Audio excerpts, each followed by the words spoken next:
السلام علیکم، بسم اللہ الرحمن الرحیم۔ آج میری ویڈیو کا عنوان ہے کہ خانہ کعبہ کو گرانے والا شخص کہاں سے آئے گا۔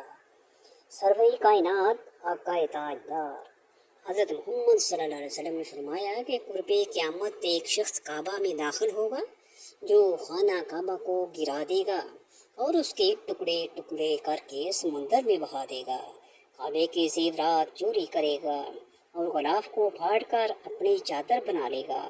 بخاری کتاب الحج باب ہدم الکعبہ 1537 حدیث۔ صحابہ نے عرض کی یا رسول اللہ، وہ شخص کون ہوگا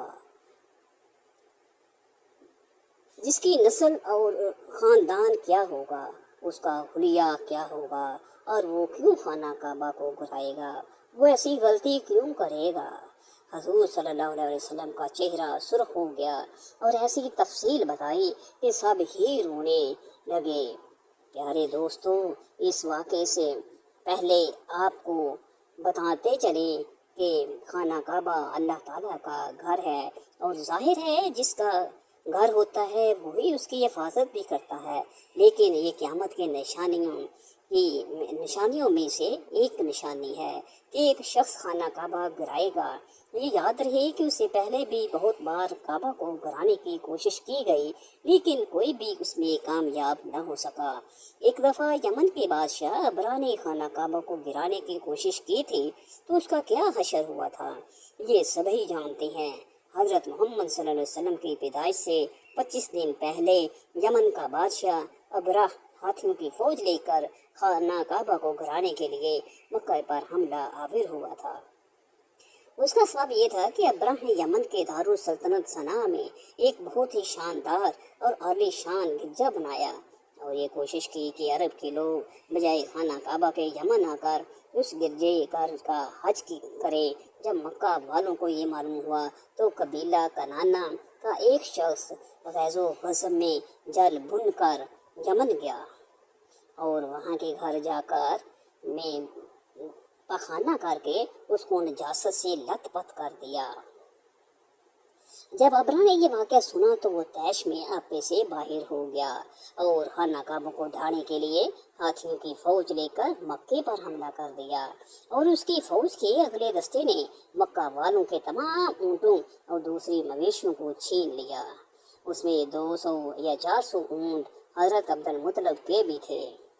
حضرت عبد المطلب کو اس واقعے سے بڑا رنج پہنچا، چنانچہ آپ اس معاملے میں گفتگو کرنے کے لیے اس کے لشکر میں تشریف لے گئے۔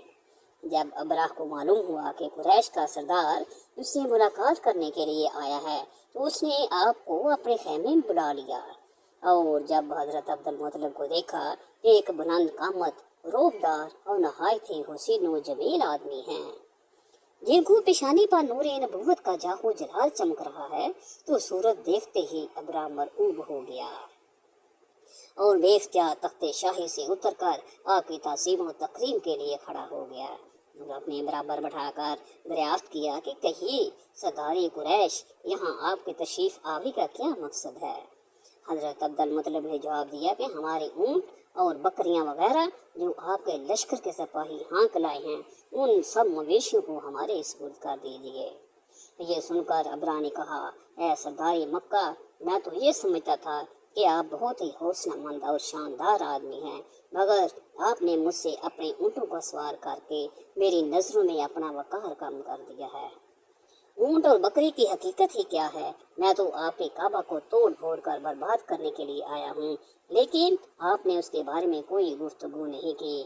حضرت عبد المطلب نے کہا، مجھے تو اپنے اونٹوں سے مطلب ہے، کعبہ میرا گھر نہیں ہے بلکہ وہ خدا کا گھر ہے، وہ خود اپنے گھر کو بچا لے گا، مجھے کعبہ کی ذرا بھی فکر نہیں ہے۔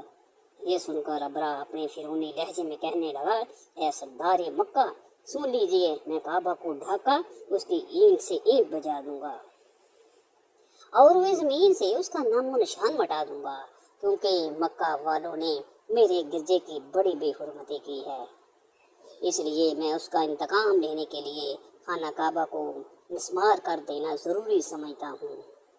اس کی بات سن کر حضرت عبد المطلب نے کہا، یہ آپ اور خدا کا معاملہ ہے، آپ جانیں اور خدا جانیں۔ میں آپ سے سفارش کرنے والا کون ہوں؟ اس بات کے بعد ابرہ نے تمام جانوروں کو واپس کر دینے کا حکم دے دیا اور عبد المطلب تمام اونٹوں اور بکریوں کو ساتھ لے کر اپنے گھر چلے گئے اور مکہ والوں سے فرمایا کہ تم اپنے اپنے مال مویشیوں کو لے کر مکہ سے باہر نکل جاؤ اور پہاڑوں کی چوٹیوں پر چڑھ کر اور دروں میں چھپ کر پناہ لو۔ مکہ والوں سے یہ کہہ کر پھر خود اپنے خاندان کے چند آدمیوں کو ساتھ لے کر خانہ کعبہ میں گئے اور دروازے کا حلقہ پکڑ کر انتہائی بے قراری اور گریہ زاری کے ساتھ دربار الہی میں اس طرح دعا مانگنے لگے کہ اے اللہ، بے شک ہر شخص اپنے اپنے گھر کی حفاظت کرتا ہے، لہٰذا تم بھی اپنے گھر کی حفاظت فرما اور سلیب والوں اور سلیب کے پجاریوں کے مقابلے میں اپنی اطاعت شاروں کی مدد فرما۔ حضرت عبد المطلب نے یہ دعا مانگی اور اپنے خاندان والوں کو ساتھ لے کر پہاڑ کی چوٹی پر چڑھ گئے اور خدا کی قدرت کا جلوہ دیکھنے لگے۔ ابرہ جب صبح کا کعبہ ڈھانے کے لیے اپنے لشکر جرار اور ہاتھیوں کی قطار کے ساتھ آگے بڑھا اور مقام مغمس میں پہنچا تو خود اس کا ہاتھی جس کا نام محمود تھا ایک دم بیٹھ گیا۔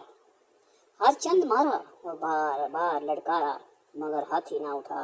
اسی حال میں قہر الہی ابابیلوں کی شکل میں نمودار ہوئے اور ننھے ننھے پرندے جھنڈ کے جھنڈ جن کی چونچ اور پنجوں میں تین تین کینکریاں تھیں سمندر کی جانب سے حرم کعبہ کی طرف آنے لگے۔ ابابیل کے ان لشکروں نے ابرہ کی فوج پر اس زور شور سے سنگ باری شروع کر دی کہ آن کی آن ابرہ کے لشکر اور اس کے ہاتھیوں کے پرخچے اڑ گئے۔ ابابیلوں کی سنگ باری خداوند قہار و جبار کے قہر و غضب کی ایسی مار تھی کہ جب کوئی کینکری کسی فیل سوار کے سر پر پڑتی تو اس آدمی کے بدن کو چیرتی ہوئی ہاتھی کے بدن سے پار ہو جاتی تھی۔ ابرہ کی فوج کا ایک آدمی بھی زندہ نہیں بچا اور سب کے سب ابرہی اور اس کے ساتھیوں سمیت اس طرح ہلاک و برباد ہو گئے کہ ان کے جسموں کی بوٹیاں ٹکڑے ٹکڑے ہو کر تباہ و برباد ہو گئے تھے۔ واقعہ اصحاب فیل کے زمانے میں مکہ والے کافر تو تھے مگر بیت اللہ کی تعظیم بھی کرتے تھے اور اس کی حرمت پامال نہیں کرتے تھے، اسی لیے اللہ تعالیٰ نے کعبہ کو ابرہ اور اس کے لشکر سے بچا لیا۔ لیکن کعبہ کو گرانے میں کوئی اس وقت کامیاب ہو سکے گا جب مقامی لوگ بھی کعبہ کی حرمت کو پامال کرنا شروع کر دیں گے اور اس کی حرمت کا پاس نہیں کریں گے۔ جب وہ بیت اللہ کی خدمت اور اہتمام سے پہلو تہی کریں گے تو اللہ تعالیٰ ان کی مدد سے ہاتھ کھینچ لے گا۔ بے شک بہت دفعہ کعبے کو تباہ کرنے کی کوشش کی گئی لیکن کوئی کامیاب نہ ہو سکا۔ لیکن قیامت کی نشانیوں میں حضور صلی اللہ علیہ وسلم نے ایک نشانی یہ بتائی ہے کہ ایک شخص خانہ کعبہ کو گرانے میں کامیاب ہو جائے گا۔ نہ صرف کامیاب ہوگا بلکہ کعبہ کے ٹکڑے کر کے سمندر میں پھینک دے گا، جس کے بارے میں نبی اکرم صلی اللہ علیہ وسلم نے ارشاد فرمایا، اللہ تعالیٰ اپنے نبی صلی اللہ علیہ وسلم کو ہر چیز کا علم فرما دیا ہے۔ جو بات نبی اکرم صلی اللہ علیہ وسلم نے فرما دی ہے وہ کام ہو کر ہی رہنا ہے۔ آپ صلی اللہ علیہ وسلم جو بھی بات کرتے تھے وہ اپنی مرضی کے مطابق نہیں بلکہ اللہ تعالیٰ کے حکم سے ہی کرتے تھے۔ نبی اکرم صلی اللہ علیہ وسلم کا علم اللہ تعالیٰ کے علم کے مطابق سمندر کے پانی کے قطرے کے برابر بھی نہیں ہے۔ اس طرح نبی اکرم صلی اللہ علیہ وآلہ وسلم کا علم اور عام انسان کے علم میں بہت ہی بڑا فرق ہے۔ اللہ تعالیٰ کے نبی صلی اللہ علیہ وسلم کو ان باتوں کے بارے میں بھی علم ہوتا تھا جن کے بارے میں ہم کو گمان تک نہیں ہوتا۔ ہم نبی اکرم صلی اللہ علیہ وسلم کے علم کا اندازہ نہیں لگا سکتے۔ اللہ تعالیٰ کی ذات تو بابرکت ذات ہے، اس کے علم کے بارے معلوم کرنا تو کسی کے بس کی بات نہیں ہے۔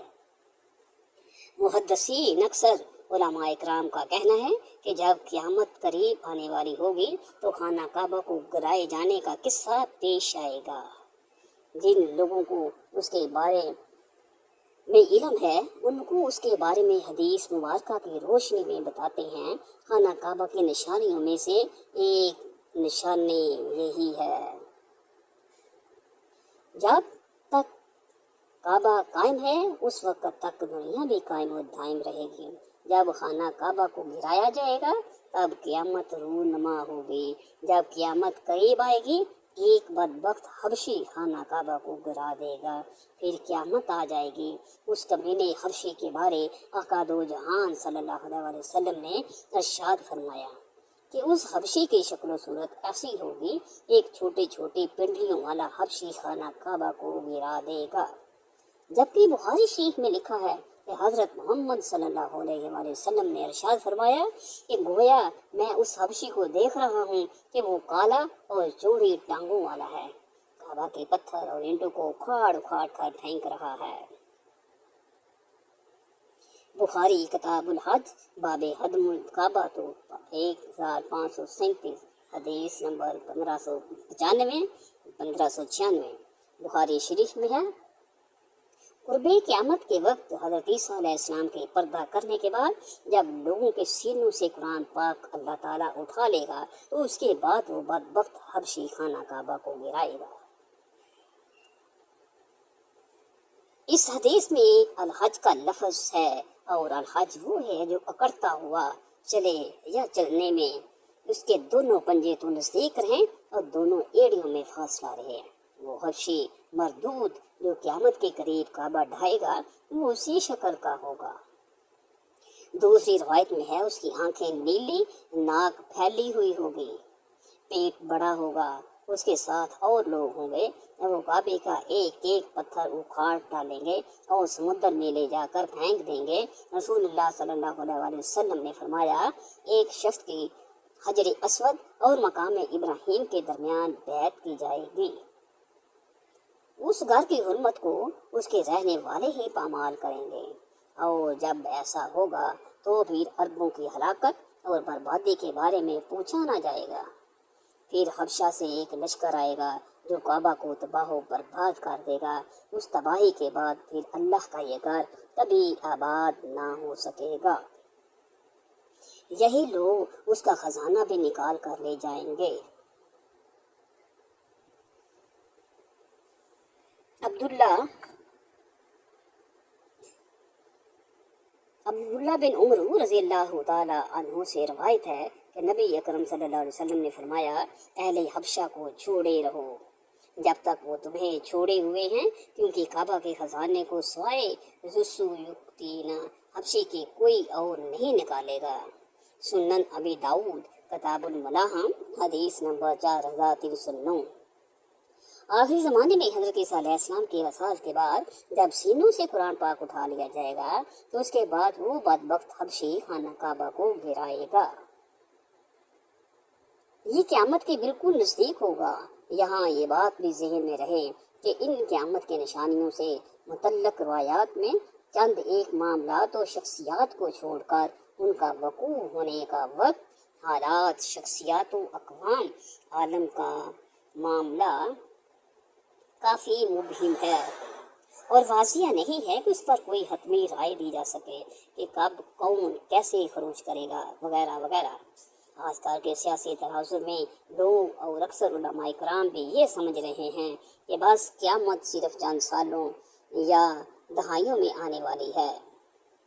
حقیقت یہ ہے کہ یہ سب کیا سرائیاں سادہ لوح عوام الناس کو محظوظ کرنے اور امن و جہاز سے دور کرنے کے لیے کی جاتی ہیں۔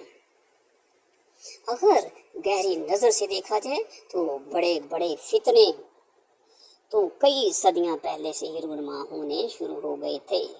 کتنے ہی لوگوں نے مہندی ہونے کا ڈرامہ رچایا، کتنے ہی دفعہ مسلمانوں اور یہود و نصارہ میں بڑی جنگیں ہوئیں، کتنی مرتبہ قبلہ اول فتح ہوا، کتنی مرتبہ قبلہ اول پر یہود کا قبضہ رہا، کتنے مرتبہ دجال نما انسان پیدا ہوئے، لیکن ان کا ذکر قرب قیامت کے سلسلے میں نہیں ہوتا۔ صرف 20ویں اور 21ویں صدی کے سیاسی معاملات اور واقعات کو ہی قرب قیامت سمجھ لیا گیا ہے۔ جبکہ نبی کریم صلی اللہ علیہ وآلہ وسلم کے ایک فرمان کے مطابق آپ کے وفات کے بعد کا سارا زمانہ قرب قیامت ہی ہے، چاہے کتنی صدیاں بیت جائیں۔ وما علینا الا البلاغ المبین۔ اللہ تعالیٰ مجھے اور سننے والے اس ویڈیو کو سننے والے کو اللہ تعالیٰ کے حکم اور